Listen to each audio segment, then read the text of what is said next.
Welcome to 3SN, everybody. I'm Alex Laverson, and with me is James. I know everything about sports at Dawson. We are live here at the Crane Room Bar and Grill in the beautiful Newcastle, Pennsylvania. Come and enjoy some of the best wings and burgers in town. Tonight's show is going to deal with what's wrong with sports, and both of us agree that there are a lot of things wrong with sports these days. One of the major headlines is the Alex Rodriguez situation. Dodson, fill us in. Well, this is what we know as of now. Probably about 2 weeks, maybe even 3 weeks ago now, Alex Rodriguez received his 211-game suspension for the whole biogenesis scandal. We won't go into great detail. We've all heard more than enough about it thanks to ESPN and Fox Sports and all these sports websites. That's all you talk about. Then more news comes out that he actually may have thrown some of his fellow players under the bus, including possibly Ryan Braun, saying that, yeah, all these guys were part of the same thing that I was, so if I'm going down, they're going down too. And then even further news that maybe the New York Yankees, in an attempt to get out of their contract with A-Rod, may have even misdiagnosed an injury, hoping that he would go and get more injured so they could get out of the contract. What is going on in New York country right now? I'm getting sick of it. Yeah. So I don't know.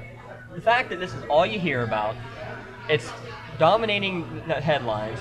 Then of course, a lot of players are going to be upset about, him throwing other players under the bus, right? Wouldn't you if you were something like that? Yeah. Well, Boston Red Sox, of course, were the team they were playing at the time, which that kind of worked out nicely. First time Alex Rodriguez gets to the plate, first pitch, thrown behind him.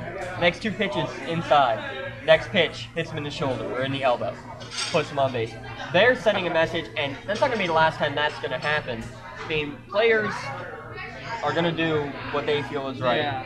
Pitcher did get a suspension. He's probably not even going to miss a start for it, though. And honestly, probably 90% of America, if not more, probably felt like that was the right thing to do, and we're happy that he got plucked. And Joe Girardi pointed out, yeah, exactly. Isn't that a shame? It's exactly what Joe Girardi said. Our American society is so filled with this kind of attitude, and to the point where they want someone to get hurt, they value revenge and things like that. I just find it appalling, that how far have we come, but yeah, we still can't get out of this whole. I can't even really put it into words. It's just a shame. It's like we're children. You know what I mean? That's basically grow up. And Joe Girardi, I mean, you made the children comment. I like that. Joe Girardi's, I think it was his daughter. It might have been his son. I don't know. I'm sorry. I don't know the family dynamics of Joe Girardi. But his son or daughter said after the game, like, why they hit him? Well, why'd you get upset that they hit him? And after explaining the whole situation, so they hit him because he didn't like him? That's not right. Yeah. And that's pretty much exactly what it was.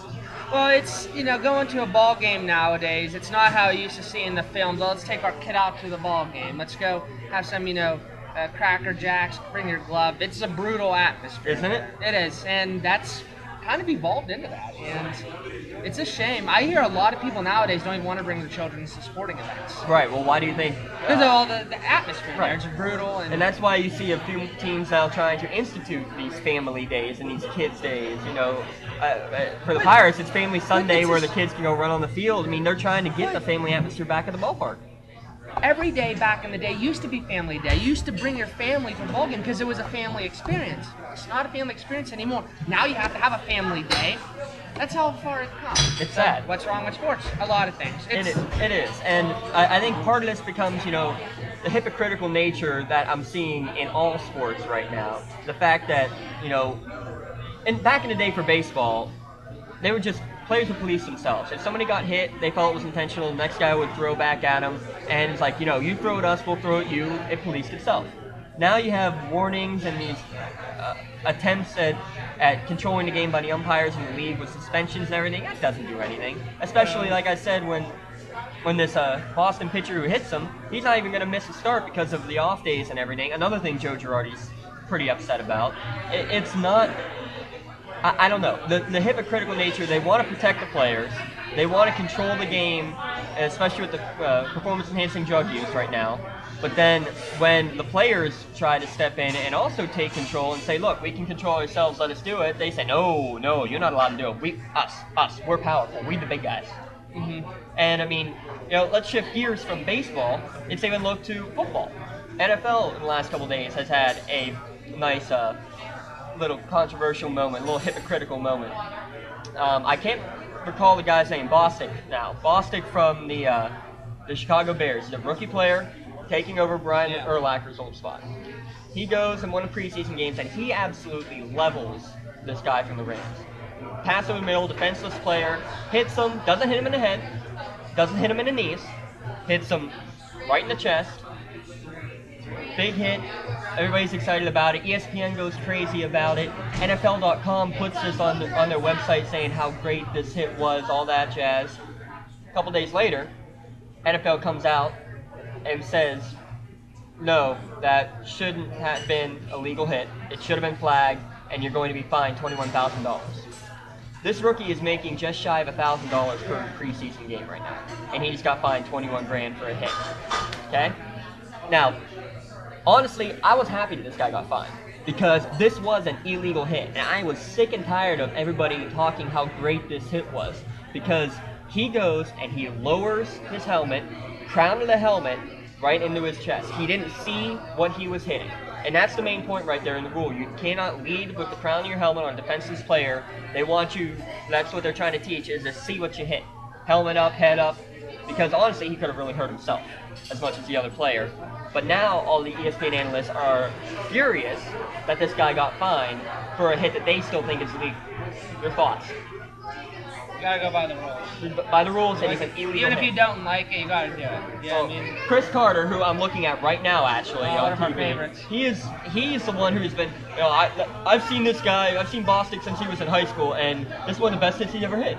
Like, well, it was an illegal hit, so if it's one of his best hits, then I want to know what he's been doing down there. But the other reason that this really is drawing controversy is over the last weekend in preseason games, Miami tight end Dustin Keller got knocked out for the season and maybe his career with a terrible injury. And that's because the defender was so concerned about going high and hitting his helmet that he instead went low, hit him right on the knee. He tore his ACL, his MCL, his PCL, and had a dislocated knee. It looked ugly. He's done. He's done for a long time.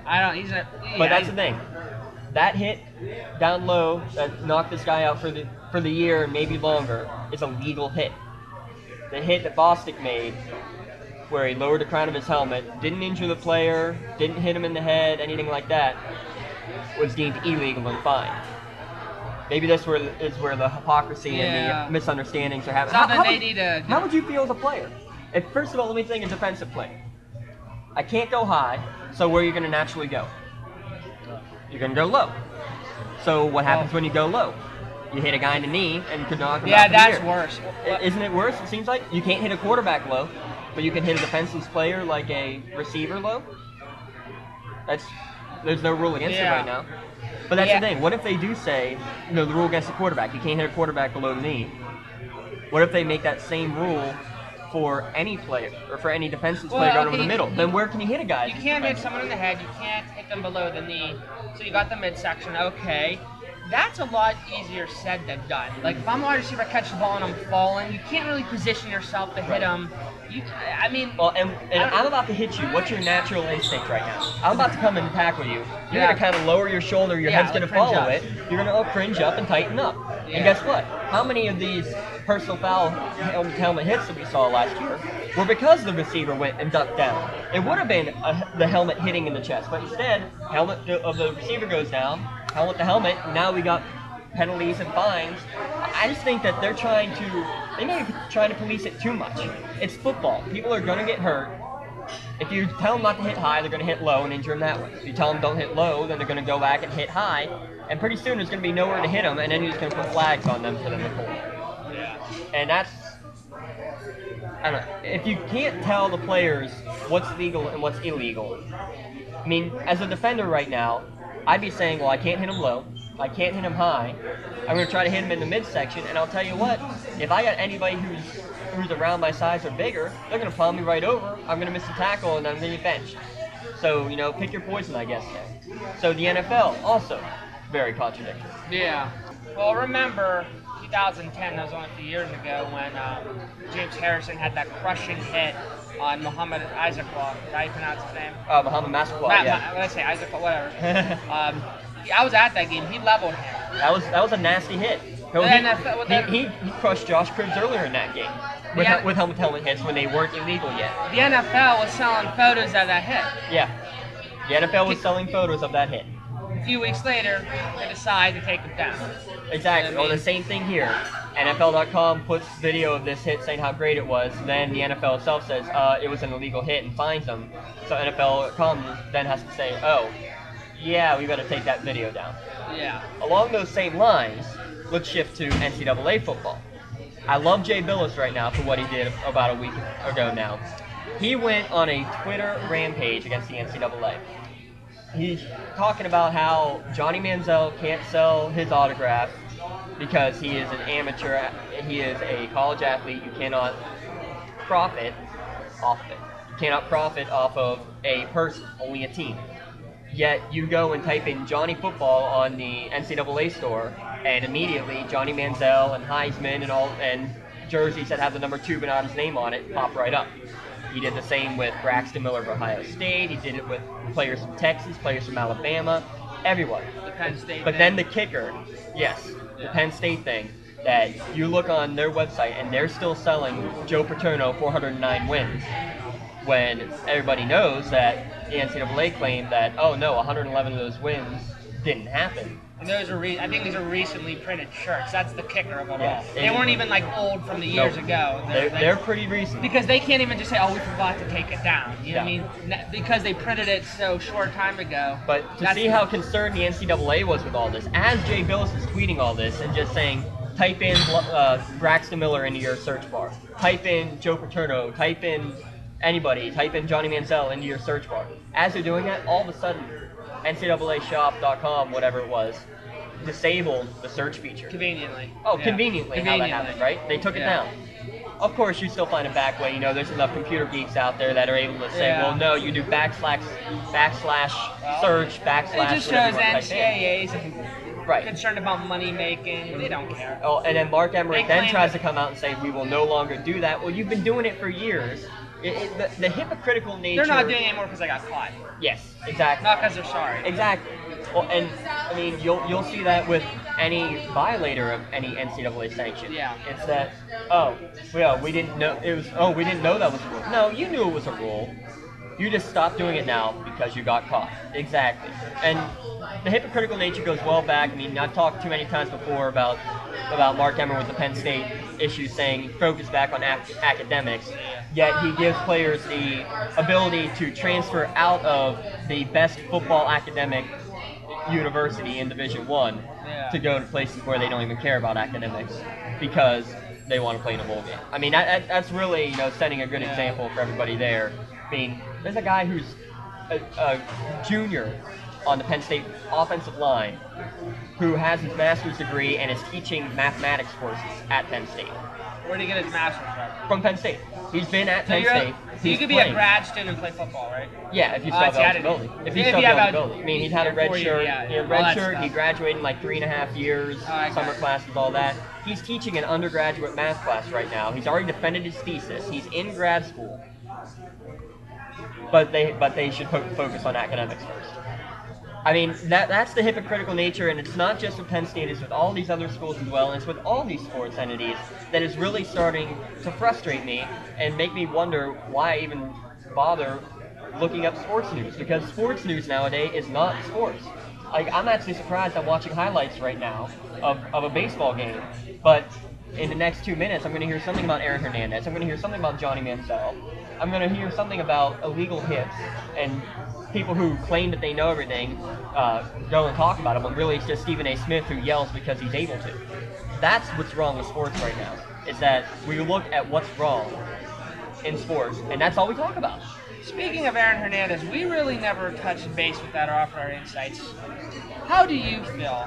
Or just go right into it. before Hernandez, I don't know if it was before he arrested. Actually, I think he was arrested. The Patriots released him without due process. In a statement, they said, "We just feel it's the right thing to do." They never said why. They just said, "We just feel it's kind of a generic, broad thing."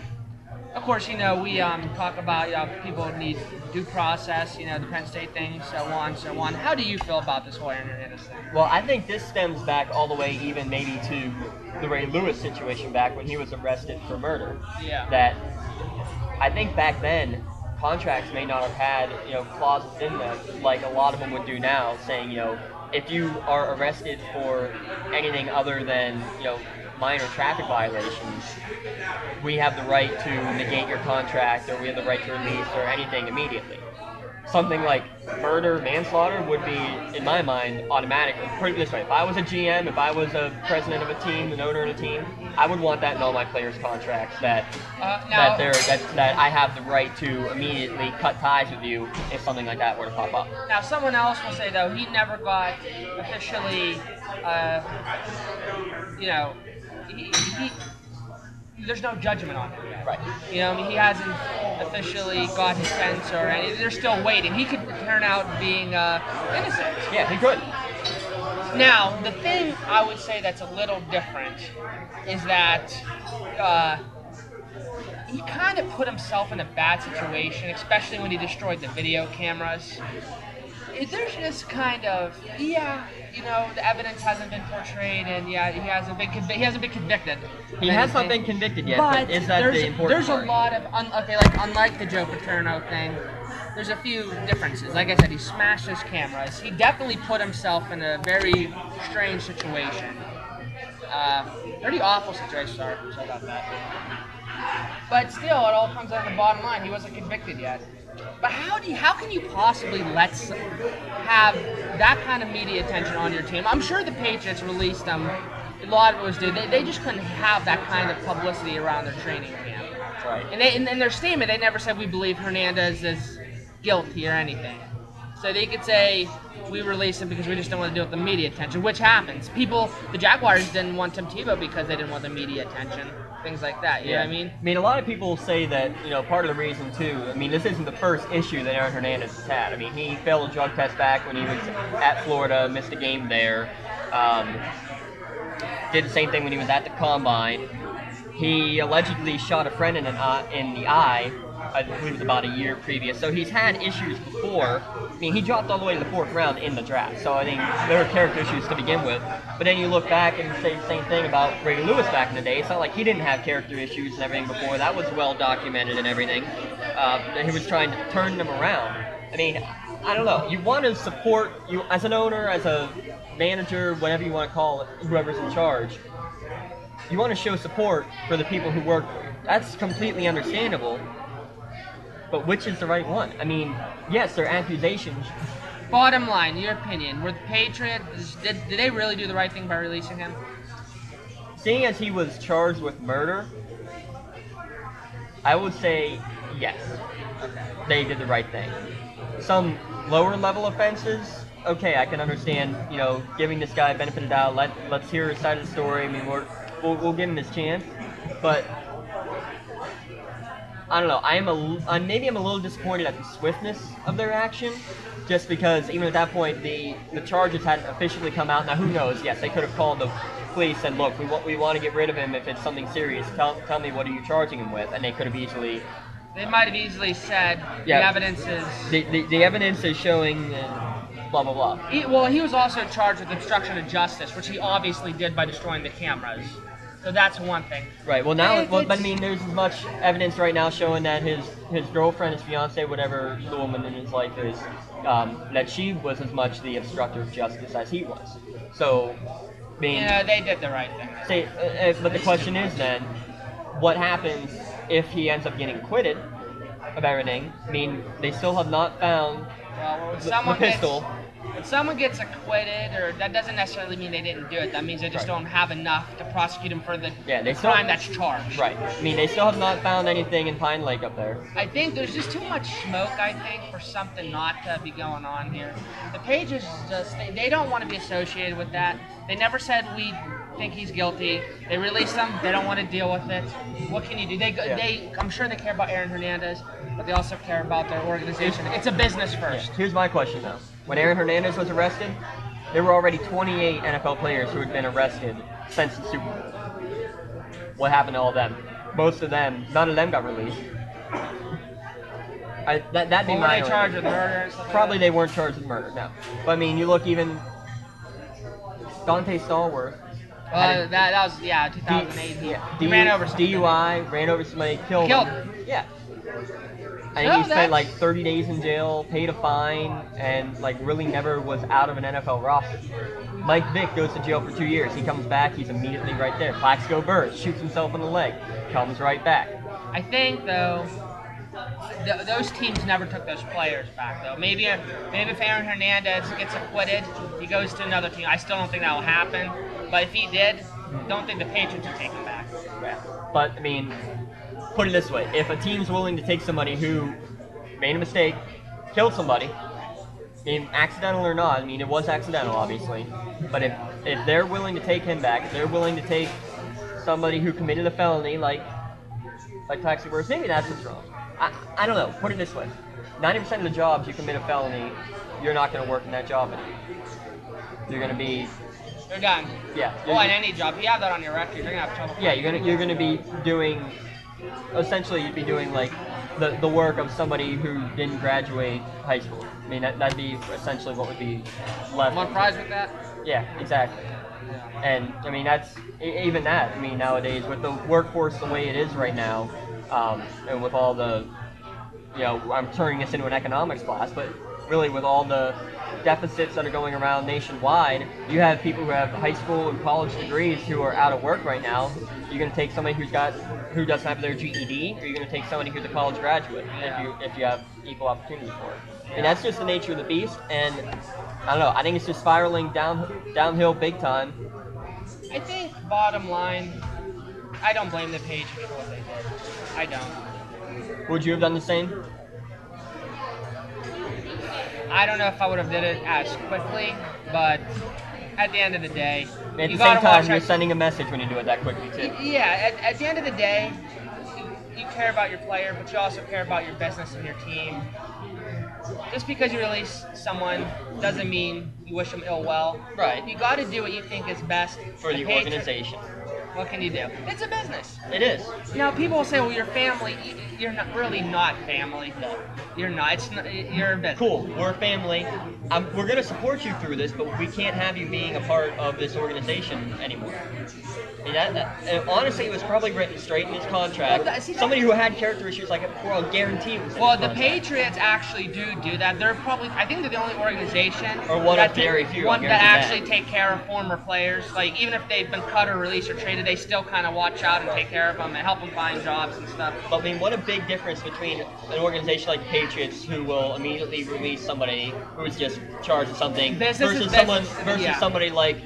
I mean, this is nothing against them in particular, but the Bengals have been known in particular to bring in people who have had the character issues. Marvin Lewis does really well with them. I have nothing against that. You can make the case for the Steelers. Yeah, even Steelers with big men and everything. So, I mean, it's stuff like that, just, the hypocrisy that can come up out of it.